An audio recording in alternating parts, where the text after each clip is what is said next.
World या आपल्या YouTube चॅनलवर मी आपल्या सर्वांचं मनापासून स्वागत करते। तर पावसाळ्याची तयारी करायची आहे। पावसाळ्याची तयारी म्हणजे काय, उन्हाळा संपत आलेला आहे आणि पावसाळा चालू आहे, तर त्यासाठी काही पूर्वतयारी करायची आहे, काही तयारी करून घ्यायला पाहिजे। थोडी तयारी मी केलेलीच आहे, तर ती शेअर केली मी तुमच्याशी। तर काय केले, वाळवणीचे जे काही पदार्थ वगैरे ते केलेले आहेत आणि धान्य थोडंसं घेतलेलं आहे। दरवर्षी भरपूर घेते, वर्षभराचं घेते, तर ह्यावर्षी वर्षभराचं घेतलेलं नाही आहे, तर पावसाळ्यापुरतं घेतलेलं आहे, तर ते शेअर करते तुमच्याशी। तर बाकीचं जे काय आहे ते शेअर करेन। इथे बघा सगळी मी कामं आवरली आणि म्हटलं धान्य ठेवून घेऊया, आणलं ते लगेच ठेवून घेतलेलं बरं। तर काय केलेलं, धान्य आधी आणण्याआधी मसाले बघितलेले, आपले जे खडे मसाले असतात ना ते, कारण बाकीचे सगळे होते आणि हे पण थोडेसे आहेत, पावसाळ्यापुरती जायला एवढे म्हटलं थोडे थोडे घ्यावे। हे आता बदाम फूल आणि लवंग आहेत थोडेसे, पण पावसाळ्यापुरतं म्हटलं असले बरे। पूर्वी खडे मसाले पण घेऊन, पण ते कसे उन्हात कडक वाळवले ना की राहतात ते पण, तर ते घेत होते, जिरे वगैरे अगदी सगळं घेत होते, पण ते उन्हात वाळवायला लागतात। आणि हे पण आता पावसाळ्यापुरतं घेतलं आहे, वर्षभराचं घेतलं की कसं पूर्ण उन्हात वगैरे कधी कडक 2-4 दिवस वाळवून वगैरे मग ते ठेवायला लागतं व्यवस्थित। आणि आता मी निवडते ही तूर डाळ आहे, वर्षभरासाठी घेतलेलं नाही, एक पावसाळा म्हणजे पावसाळा किंवा दसऱ्यापर्यंत जाईल फार तर फार, अशी थोडी घेतलेली आहे। गेल्या वर्षी पण मी तूर डाळ वगैरे कशी टिकवावी वगैरे यासाठी काय करायचं, कारण मी नेहमी वर्षभरासाठीच घेते, यावर्षी घेतलेली नाही आहे वर्षभरासाठी, तर ती कशी टिकवायची वगैरे, तर त्याचा व्हिडिओ आपल्या चॅनलवर अपलोड केलेला आहे, तो जरूर पहा तुम्ही। तर ही आता थोडी घेतली आहे। आता म्हटलं ह्यात काही नाही आहे, म्हणजे काडी कचरा वगैरे असं काही नाही आहे, पण एक हात मारून ठेवलेला बरं, कारण आपण 2-4 महिने हे वापरणार, त्यामुळे एकदा एक हात मारला की आपल्याही मनाचं समाधान होतं। तर असे चाळून वगैरे ठेवते, पण काय नाही आहे बघा खाली, असं काही केर कचरा असा काडी वगैरे असं काही नाही आहे। आणि हे तांदूळ पण घेतलेत, आणि म्हणजे मग 1-2 महिने काय 2-3 महिने आपले काय बघावं लागत नाहीत, 1-2.5 महिने तरी जातीलच। आणि ही आता घेतली आहे, ती पुण्यात घेतली आहे ना मी, ती हरभरा डाळ म्हणजे चणा डाळ, काहीजणं चणा डाळ बोलतात, काहीजणं हरभरा डाळ बोलतात, तर तेही एक हात मारून ठेवते। आणि काय घेतलं आहे, ज्वारी घेतली आहे आणि गहू घेतलेत, ते पण पावसाळ्यापुरतेच घेतलेले आहेत, वर्षभरासाठी मी यावर्षी काहीच घेतलेलं नाही आहे। वर्षभराचं म्हणजे फक्त आपण जे वाळवणीचे पदार्थ घेतले तेच केलेले आहेत, बाकी काय धान्य नाही वर्षभराचं घेतलेलं। तर ही एक हात आपला असा हे करून घेतला आणि एकदा पॅक करून ठेवलं की पावसाळा आपला पूर्णपणे व्यवस्थित जातो। आणि पावसाळ्यात होतं कसं, आमच्या इथे जवळ आहेत किराणा मालाची दुकानं, पण होतं कसं पाऊस असेल ना, तर सगळं हे धान्य आणायचं म्हटलं म्हणजे गहू, जोंधळे आहेत, साखर, तांदूळ, बाकीचं सगळं मूग मसूर आहे बाकीचं, आणि संसार आहे म्हटलं की एक गोष्ट लागत नाही, भरपूर सगळं लागतं।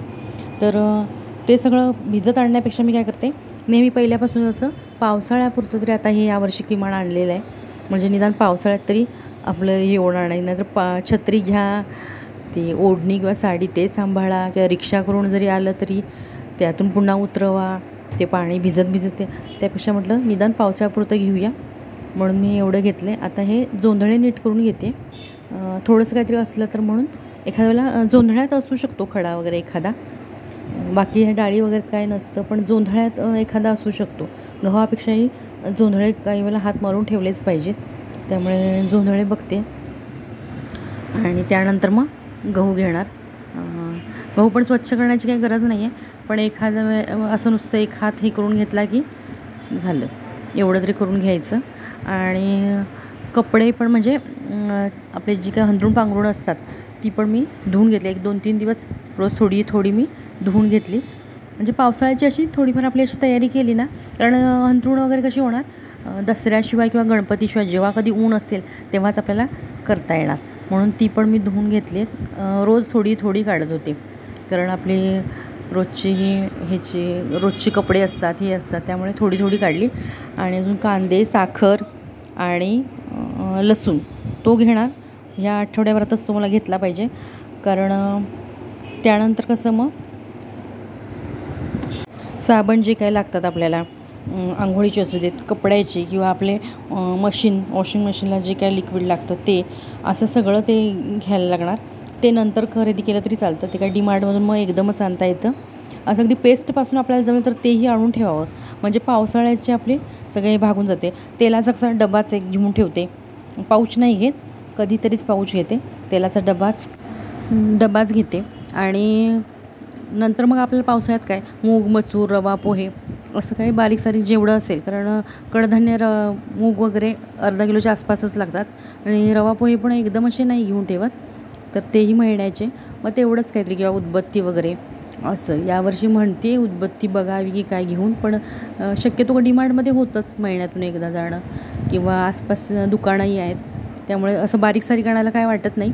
पण हे जे काय आहे 10 किलोच्या आसपास वगैरे आपलं साहित्य असेल, आणि हे हाताशी असलं, तांदूळ म्हणा, ज्वारी, गहू अशी जे काही घरात असलं, किंवा वाळवणीचे पदार्थ, चटणी, हे आपलं असलं की आपल्याला काळजी नसते. पावसा पूर्ण असं व्यवस्थित निघतो आपला.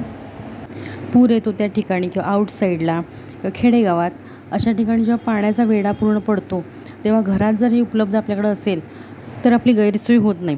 आणि माझं कसं झालं, आम्ही जेव्हा गुऱ्हाळ आमचं जिथं आहे तिथं आम्ही राहायला होतो, तेव्हा पुराचं पाणी यायचं भरपूर, आणि मग इकडे साहित्य घ्यायला यायचं झालं तर खूप वळसा घालून यावं लागायचं, आणि ते पावसातून यायचं. मग त्यामुळे मी घेत राहिले, आणि आता ती सवयच लागली, आणि ही सवय चांगली. आणि इथे आमच्या इथे भरपूर जण असंच करतात, म्हणजे हा जवळजवळ आमचा सीझन हा वाळवणीचे पदार्थ करण्यात, चटणी किंवा हे सगळं धान्य घेणं, हे सगळं करून ठेवायचं, म्हणजे बेजमी केली म्हणतात इकडे आमच्या साईडला. तर मग वर्षभर आपल्याला काळजी नसते. आता मी हे गहू बघते, गव्हात काय म्हटलं असलं तर बघावं. आणि ह्यातले थोडे गहू काय काढलेत मी दळायला दिले आधी, आणि मग हे बाकीचे हे करायला घेतलेत. 10 किलो आधी दळायला दिलेत, आणि बाकीचे हे हात एक मारायचा आणि हे ठेवून द्यायचे. हात एक मारायचं म्हणजे काय, चेक जरासं करायचं, बाबा कुठे काय आहे का, काय स्वच्छच असतात ते, कारण आपण ठेवायचे असले 3-4 महिने, त्यामुळे आपण चांगल्यातलेच घेतो, तरी पण जरासं आपण चेक करायचं. आता हे घेतले तरी ठेवले पाहिजेत व्यवस्थित, कारण पॅकबंद असं अगदी हवाबंद डब्यात ठेवायचे. तर काही वेळेला टोपण सेल असतात, की असू दे किंवा नसू देत, तरी पण असं जे न्यूजपेपर, वर्तमानपत्र असतात, ती जर त्या जे झाकण आपण लावतो त्याला अशी गुंडाळून लावायची, आणि त्याने पॅक करायचं डबा, म्हणजे हवा जात नाही. कारण पावसाळ्यात हवा अगदी असे ओलसर, त्यामुळे धान्य खराब होऊ शकतं. त्यामुळे अशी टोपण ही अशी घट्ट अशी लावायची, याला पॅक करून एकदम हवाबंद डब्यात. आज आपण पावसाळ्याची काही तयारी आहे, जी काही मालवणी करतो ते आहे, त्याची तयारी कशी करायची. पावसाळ्यात जो काय मी साहित्य भरून ठेवते घरात, की ज्यामुळे पावसाळ्यात काय होतं, काही वेळेला पाऊस जास्त पडला किंवा आणायचं वगैरे म्हटलं तर पाऊस पडत असतो, आणि ते साहित्य आणायचं घरात म्हटलं की होतं. जसे आधी थोडंफार असलं, एक 2-4 महिन्याचं जरी असलं तरी आपल्याला दळायला म्हणा, किंवा कोणती गोष्ट डाळी वगैरे घरात असलेल्या बरं पडतं. आणि कांदे वगैरे अजून आणायचे तर ते कांदे, लसूण आणून ठेवणार आहे. साखर एक राहिली, साखर, कांदे आणि लसूण हे सगळं. चटणी केलेली आहे, तुम्हाला माहिती आहे, वाळवणीचे पदार्थ केले तर हेही झाले. तर आता माझं आणायचं म्हणजे साखर, कांदे आणि लसूण. तर कांद्याची चौकशी केलेली, पण ठेवणीचे कांदे यायचे होते, एक 4 दिवसांनी चौकशी करा म्हटलेली, तर तेही आणून घेणार आता. म्हणजे मग पावसाळ्याची बहुतेक सगळी तयारी होते. तर याप्रमाणे मी तयारी करत असते, आणि हे उपयोगी पडतं. तर असा व्हिडिओ आवडल्यास नक्की लाईक, शेअर, आणि आपल्या यूट्यूब चॅनलला अजूनही सबस्क्राईब केलं नसल्यास प्लीज सबस्क्राईब करा, किंवा हा व्हिडिओ तुम्ही नवीनच पाहत असल्यास प्लीज सबस्क्राईब करा. पुन्हा भेटू अशाच एका नवीन व्हिडिओसोबत. तोपर्यंत नमस्कार.